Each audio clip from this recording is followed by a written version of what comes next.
Hello student, welcome to unique शिक्षण संस्थान सीकर। मैं गोकुल आज आपके लिए इस वीडियो में लेकर आया हूँ क्लास 10th विज्ञान विषय चैप्टर नंबर 8 हमारा चल रहा था कार्बन व उसके यौगिक। और उनसे पिछले वाले वीडियो में हमने आईपीएससी पद्धति में कार्बनिक यौगिकों के नामकरण जिसमें एल्केन, एल्कीन और एल्काइन के बारे में पढ़ा था। आज के इस वीडियो में हम पढ़ने वाले हैं कार्बन जो हैं उनके अपरूप। तो हमारा आज का जो पॉइंट रहने वाला है कार्बन के अपर रूप। कार्बन के अपर रूप। अब देखो, कार्बन के अपरूप है तो कार्बन विभिन्न तत्वों के रूप में पाया जाता है। तो सबसे पहले इसमें जो परिभाषा आती है वो आती है अपर रूप। अपर रूप किसे कहते हैं कि कोई भी तत्व है दो या दो से अधिक रूपों में उपस्थित हो सकता है जिनके गुण धर्म एक दूसरे से पर्याप्त भिन्न हो, तो उसे हम बोलते हैं अपर रूप कहते हैं। कोई भी तत्व है विभिन्न रूपों में उपस्थित होता है, विभिन्न रूपों में उपस्थित होता है जिनके गुणधर्म एक दूसरे से पर्याप्त भिन्न हो, जिनके गुणधर्म एक दूसरे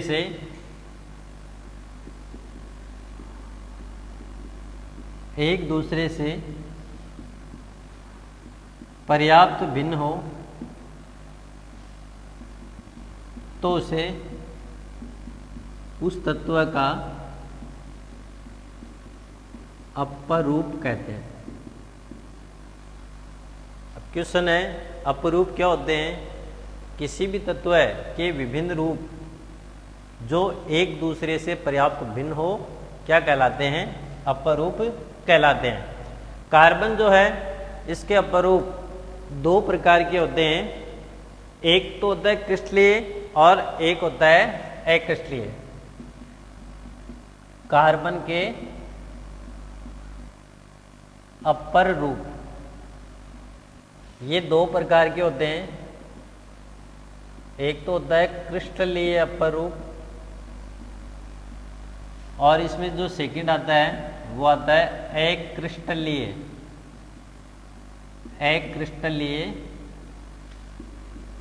अपर रूप। अब क्रिस्टलीय अपर रूप जो होते हैं उसके कुछ उदाहरण देखते हैं, जैसे हीरा, ग्रेफाइट और फुलरीन। अक्रिस्टलीय अपरूप होते हैं उनके कुछ उदाहरण जैसे कोक, कोल, काजल,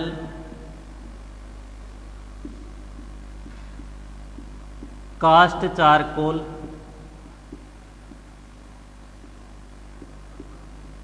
जंतु चारकोल और एक होता है गैस कार्बन। ये कार्बन के कौन से अपरूप कहलाते हैं? अक्रिस्टलीय अपरूप कहलाते हैं। अब बात आती है क्रिस्टलीय अपरूप की परिभाषा। क्रिस्टलीय अपरूप,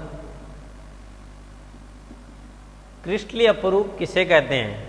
तो इसको यदि हम परिभाषित करें तो हम लिख सकते हैं कि वह अपरूप जिसमें कार्बन परमाणु एक निश्चित, वह अपरूप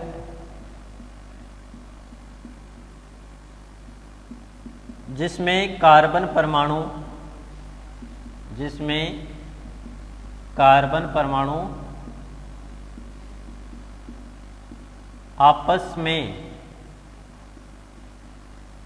आपस में व्यवस्थित होकर एक निश्चित ज्यामिति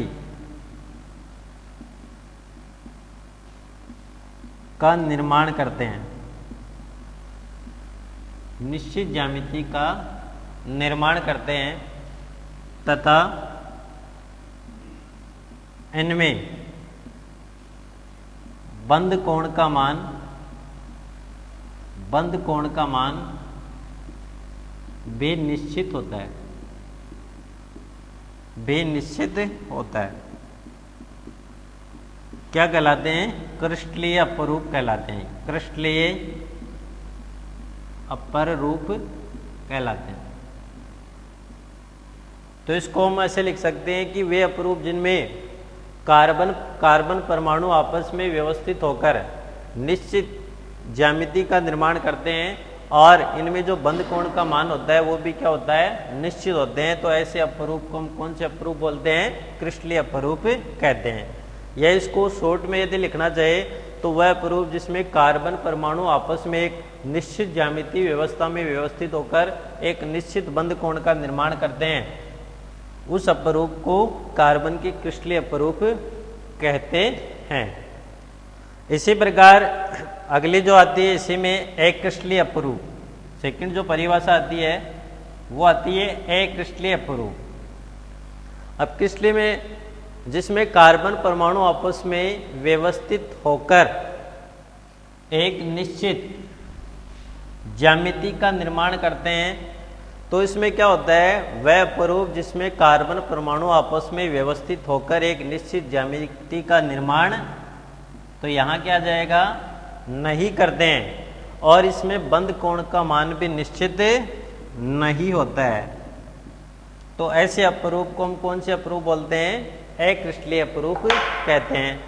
तो वे अपरूप जिसमें कार्बन परमाणु आपस में व्यवस्थित होकर एक निश्चित ज्यामिति का निर्माण नहीं करते हैं और इसमें जो बंद कोण का मान है वो भी निश्चित नहीं होता है, ऐसे अपरूप को हम कौन से अपरूप कहते हैं? अक्रिस्टलीय अपरूप है वो कहते हैं। अब सबसे पहले अपन पढ़ने वाले हैं कार्बन के क्रिस्टलीय अपरूपों के बारे में। और आपके जो सिलेबस में दे रखा है 10th विज्ञान में कार्बन के क्रिस्टलीय अपरूप हीरा, ग्रेफाइट और फ्लोरीन, इसके बारे में विस्तृत रूप से हम पढ़ सकते हैं, पढ़ने वाले हैं। तो अब देखेंगे हम कार्बन के क्रिस्टलीय अपरूपों में सबसे पहले आता है हीरा। तो हीरे के बारे में हम अच्छे से पढ़ने वाले, उसकी संरचना है उसको अच्छे से देखेंगे और एकदम सरल तरीके के द्वारा हम हीरे की जो संरचना है उसको आसानी से बना सकते हैं। तो सबसे पहले इसमें आता है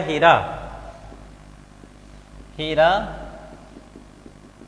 डायमंड। अब जो हीरा है उसके कौन कौन से गुणधर्म होते हैं, कौन कौन सी विशेषताएं होती है, तो उसको पढ़ते चलेंगे और अंत में हम हीरे की संरचना को बनाकर देखते हैं। हीरे के गुणधर्म, या हम बोल सकते हैं इनमें कौन कौन सी विशेषताएं होती है, हीरे के गुणधर्म या विशेषताएं। तो सबसे पहले हम इसमें पढ़ेंगे कि हीरा क्या होता है। उस विद्युत का पहले तो इसकी ज्यामिति देखते हैं, ज्यामितीय संरचना। हीरे की जो ज्यामिति होती है वो होती है समचतुष्फलकीय।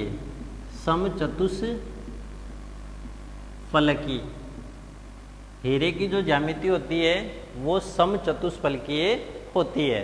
तो हम इसको ऐसे लिख सकते हैं कि हीरे में जो प्रत्येक कार्बन परमाणु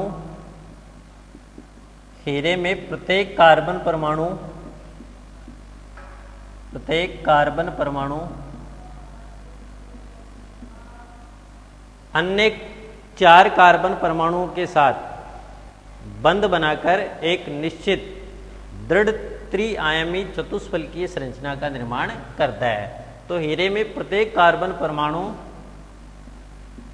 अन्य 4 कार्बन परमाणुओं के साथ 4 कार्बन परमाणुओं के साथ बंध बनाकर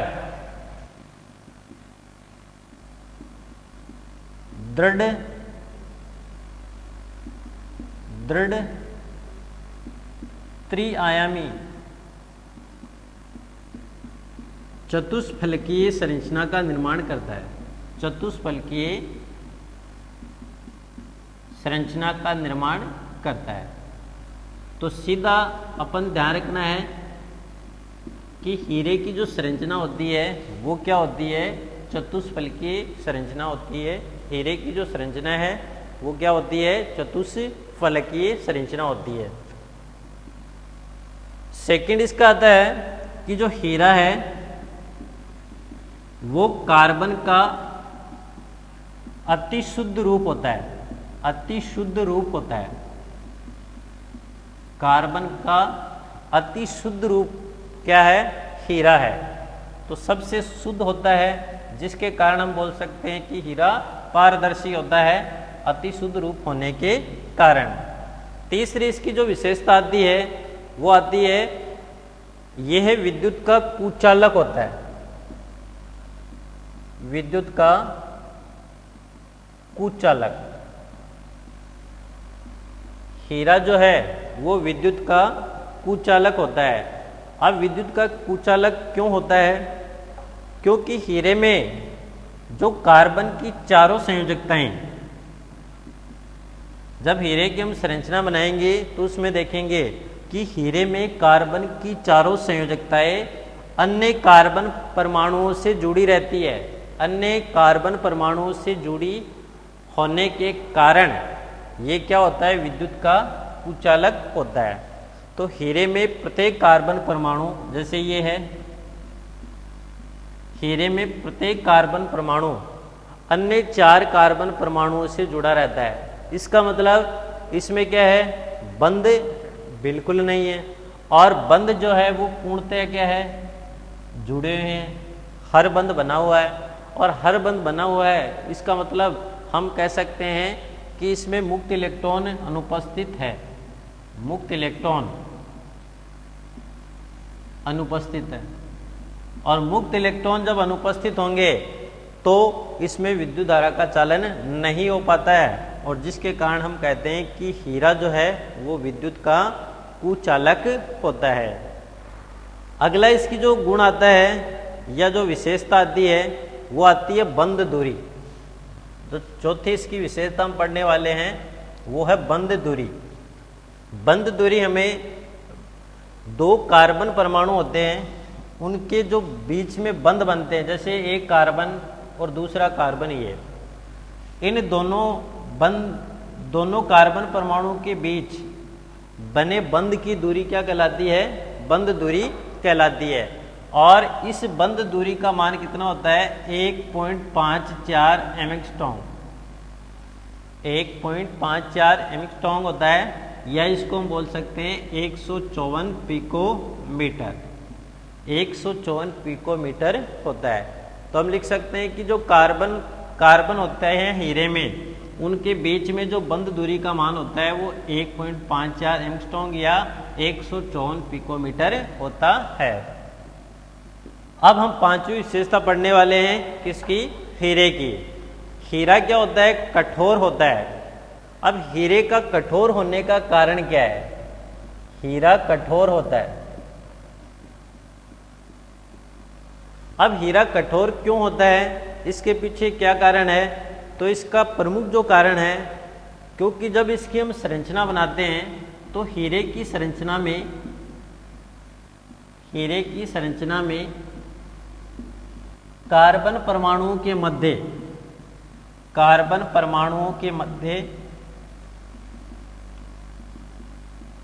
प्रबल सहसंयोजक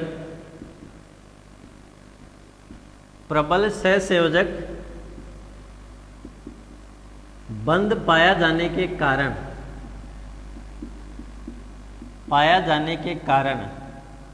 कार्बन परमाणुओं के मध्य प्रबल सहसंयोजक बंध पाए जाने के कारण हीरा क्या होता है, कठोर होता है।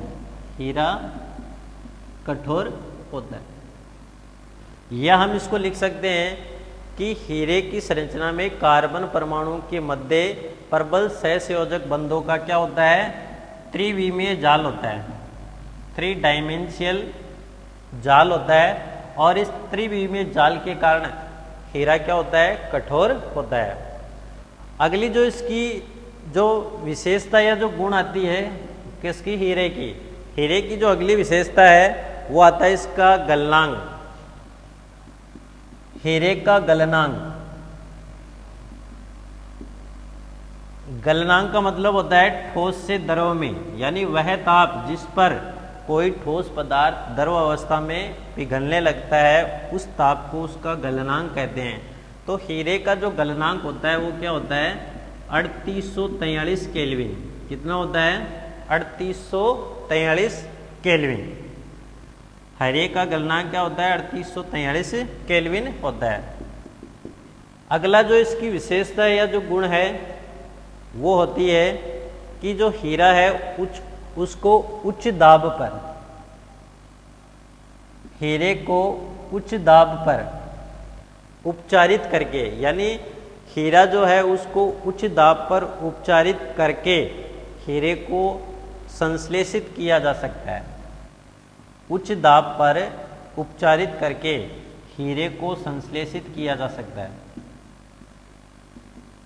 हीरे को संश्लेषित किया जा सकता है। तो हीरे का निर्माण भी हम कृत्रिम रूप से आसानी से कर सकते हैं। तो इसके लिए हम क्या करना है, जैसे ये हमारे पास ही कार्बन है या कोयले की खान है, तो उसमें हमें हीरे का कोई पत्थर मिला है, उस पत्थर को हम क्या करते हैं, उच्च दाब पर एकदम अधिक दाब देंगे तो अधिक दाब पर उपचारित करके हीरे जो है उसका संश्लेषण किया जा सकता है या उसका निर्माण किया जा सकता है। इसी प्रकार एक विशेषता इसकी और होती है, हीरा जो है उस हीरे को उच्च ताप पर, जो कोयले की चट्टानें हैं उसके ऊपर दाब पड़ने पर हीरे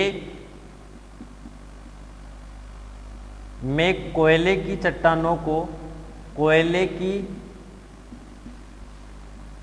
चट्टानों पर दाब पड़ने पर हीरा क्या हो जाता है, पारदर्शक हो जाता है। हीरा क्या होता है, पारदर्शक होता है। यानी यदि कोयले की चट्टान है उसके ऊपर दाब लगाया जाए तो दाब लगाने पर हीरा जो है वो क्या हो जाता है, पारदर्शक हो जाता है। तो इस प्रकार हमने जो हीरा है या जो डायमंड है उसकी गुण धर्म या जो विशेषताएं हैं उसको अच्छे से समझ लिया है। तो इसमें जो आपको प्रमुख रूप से याद करने की आवश्यकता है वो आती है कि हीरा कठोर क्यों होता है, क्योंकि हीरा जो होता है उसमें कार्बन परमाणु के मध्य प्रबल सहसंयोजक बंधों का त्रिविमीय जाल होता है, जिसके कारण क्या है, हीरा जो है वो क्या होता है, कठोर होता है। सेकंड, इसमें आपको ध्यान रखना है कि हीरे की जो संरचना कैसी होती है, तो हीरे की संरचना होती है चतुष्फलकीय। थर्ड, इसमें आपको ध्यान रखना है, जो हमने पीछे देखा था कि हीरा जो है वो क्या होता है, विद्युत का कुचालक होता है। क्यों होता है, क्योंकि जब हीरे की हम त्रिविमीय संरचना बनाते हैं तो इनमें जो प्रत्येक कार्बन परमाणु है वो अन्य कार्बन परमाणु के साथ सहसंयोजक बंध का निर्माण कर लेता है, और जब बंध बना लेगा तो उसमें मुक्त इलेक्ट्रॉन अनुपस्थित होते हैं, और अनुपस्थित होने के कारण जो हीरा है वो क्या होता है, विद्युत का क्या होता है, कुचालक होता है, अर्थात उसमें विद्युत धारा का चालन नहीं हो पाता है। अब उसके बाद में ये हमने विशेषताओं को जानने के बाद अपन देखने वाले हैं हीरा जो है इसका उपयोग, हीरे का प्रमुख रूप से उपयोग कहाँ कहाँ होता है उसके बारे में हम जानने वाले हैं। तो हीरे के उपयोग अगला पॉइंट रहने वाला है, हीरे के उपयोग।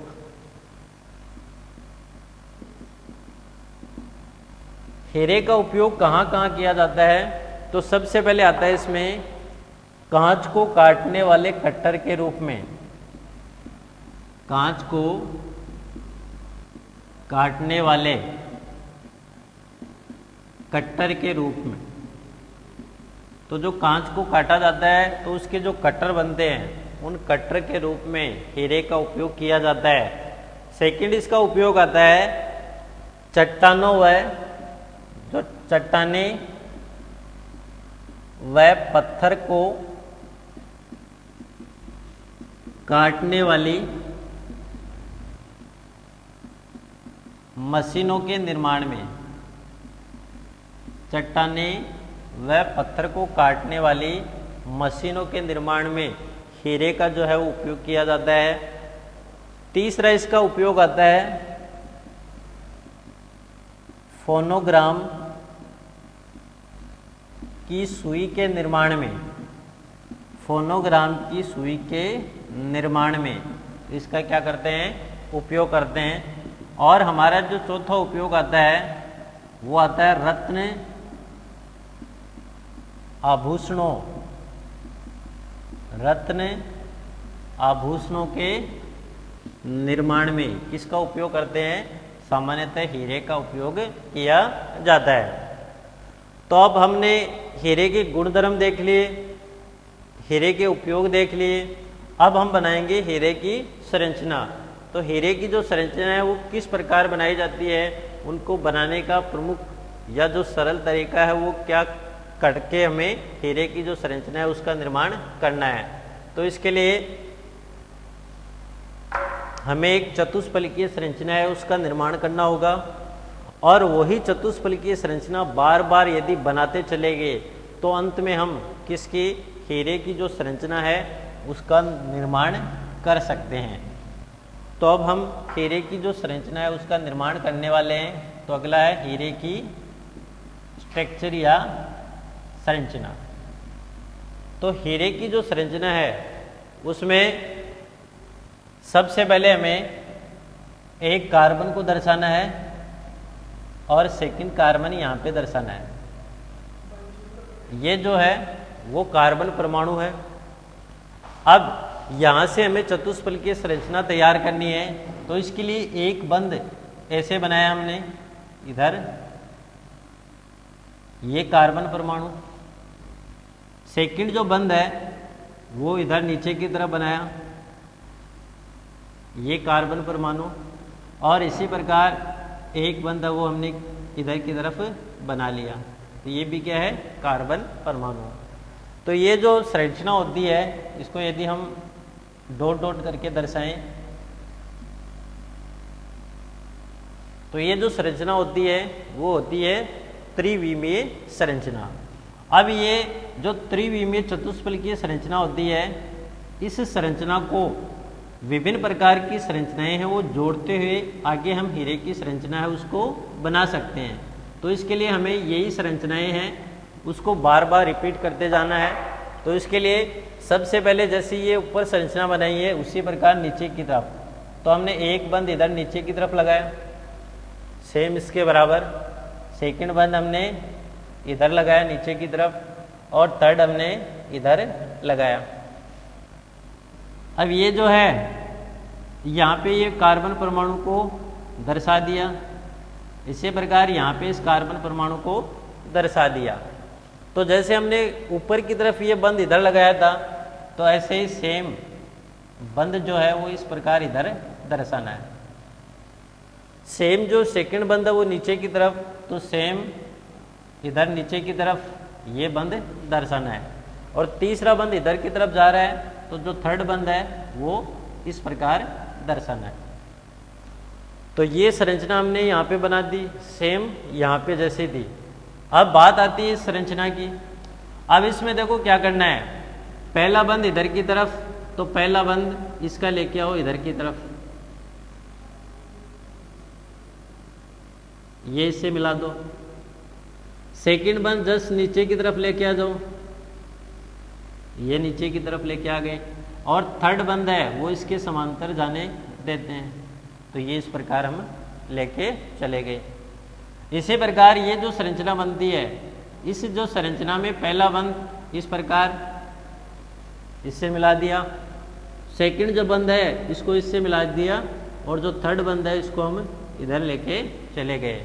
तो ये हमारी जो सेकंड स्टेप है वो कंप्लीट हो चुकी है। अब इसकी थर्ड स्टेप बनाते ही हम इस संरचना को छोड़ सकते हैं, तो हमारी संरचना है वो बन जाएगी। अब इसमें देखो हमें क्या करना है, सीधा सा इसमें ध्यान रखना है कि जो भी आपको ऐसे कार्बन दिखे जिसके ऊपर की तरफ ऐसे बंद बन रहा है, तो उसके नीचे तो हमें बिल्कुल बंद नहीं बनाना है। तो इसके लिए हम क्या करते हैं, ये जो कार्बन है इससे एक नीचे की तरफ बंद बनाते हैं, ये जो कार्बन है इससे नीचे की तरफ बंद बनाते हैं, ये जो कार्बन है इससे नीचे की तरफ बंध बनाते हैं। तो इस प्रकार हमने बंध बना लिए। अब ये जो कार्बन है इससे ऊपर बंध नहीं है, तो इसको हम एक नीचे की तरफ आसानी से बंध बना सकते हैं। फिर ये जो कार्बन है इससे भी एक नीचे की तरफ बंध बना सकते हैं, और इसी प्रकार ये जो कार्बन है इससे नीचे की तरफ एक बंध बनाना है। अब बंध बनाते ही सेम जैसे ऊपर हमने संरचना बनाई थी वो ही यहाँ पे तैयार करनी है। तो ये देखो यहाँ से यहाँ तक, तो यहाँ से यहाँ तक ये कार्बन परमाणु हो गया। अब इससे हमें वही चतुष्फलकीय संरचना, तो इसके लिए हमने ये बंध बनाया था इधर की तरफ, तो इधर भी हम एक बंध इधर की तरफ बना ही देते हैं।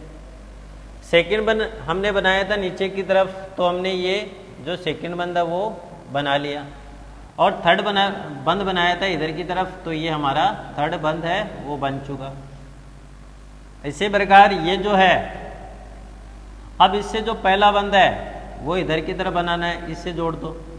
सेकंड बंध जस्ट नीचे की तरफ बनाना है, और थर्ड बंध है वो इसके बराबर लेके चले जाना है। अब बात आती है इसकी, अब इसमें देखना जो सबसे पहला बंध है वो इधर की तरफ बना दो, सेकंड जो बंध है वो नीचे की तरफ बना दो, और जो थर्ड बंध है उसको इधर लेके आ जाओ। अब इधर लेके आते ही ये जो कार्बन है यहाँ से चतुष्फलकीय संरचना बनानी है, तो इसके लिए देखना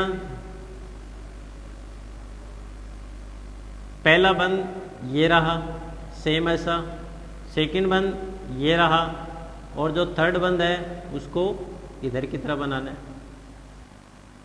इस कार्बन परमाणु में देखना यहाँ पे कार्बन है, पहला बंध ये, सेकंड बंध ये, और थर्ड बंध ये, तो इस प्रकार इसको दर्शा देना है। अब बात आती है इनकी, तो इनमें देखो ये कार्बन परमाणु, पहला बंध ये, सेकंड बंध ये, और थर्ड बंध ये। तो इस प्रकार हम जो हीरा है उसकी संरचना को आसानी से बोर्ड के ऊपर या अपनी कॉपी के अंदर बना सकते हैं। तो ये किसकी संरचना है? हीरे की संरचना। तो इस प्रकार हम हीरे की संरचना का निर्माण कर सकते हैं। यदि आप इनकी बार बार प्रैक्टिस करोगे तो ये जो संरचना बनाना एकदम आसान हो जाता है। तो अगले वीडियो में हम पढ़ने वाले हैं, हीरा हमने कंप्लीट किया, तो अगले में हम ग्रेफाइट और फिर जो फुलरीन है उसके बारे में चर्चा करने वाले हैं।